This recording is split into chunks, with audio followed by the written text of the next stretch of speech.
C'est un fauteuil vide qui nous accueille dans le bureau autrefois occupé par Arnaud Ngefak. Même constat, dans la salle de rédaction, l'homme a cassé son micro le 1er mars 2026, des suites de maladie. Depuis son départ, les jours se suivent et se ressentent par ses collègues qui peinent à s'accommoder du vide. C'était une onde de choc pour nous parce que personne n'a vu cela venir. Nous sommes allés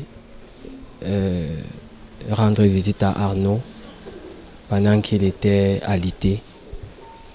Il nous donnait l'impression de quelqu'un qui allait se remettre, qui allait nous retrouver à la rédaction pour nous apporter ses conseils, son accompagnement, pour nous gratifier de ces reportages dont lui seul avait le secret. Ce 6 mars 2026, devant ce siège, bougie à la main, les journalistes de la rédaction centrale de la chaîne de proximité et du Vivre Ensemble, Info TV, conduit par le rédacteur en chef Sylvestre Amara, déposent des bougies en signe de solidarité. La rédaction centrale d'Info TV, Canal de ce jour, est pour apporter à cette équipe notre solidarité. Au-delà d'être un journaliste de Canal, il est d'abord journaliste et tout journaliste ne peut se sentir qu'affligé après son décès, après l'annonce de son décès.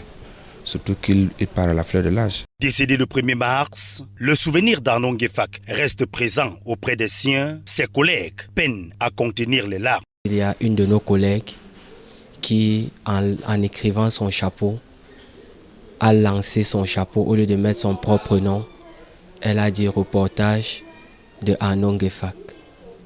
C'est vous dire que c'est difficile à accepter pour nous, qu'on ne le reverra plus jamais.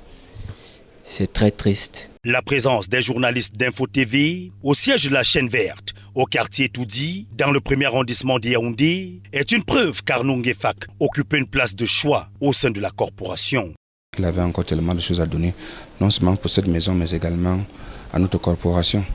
Nous sommes tous attestés, nous sommes venus ici là ce jour pour réconforter Canal de dire à Arnaud Ngefak que nous lui portons à cœur.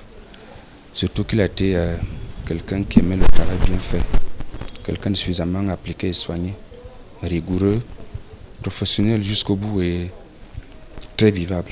Une visite de réconfort et de soutien qui confirme les bonnes relations entre les deux chaînes de télévision.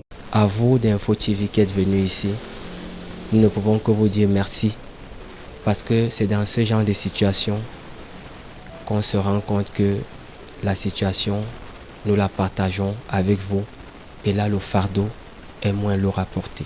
Pour rappel, les obsèques du grand reporter Arnaud Ngefak sont prévues du 26 au 28 mars 2026.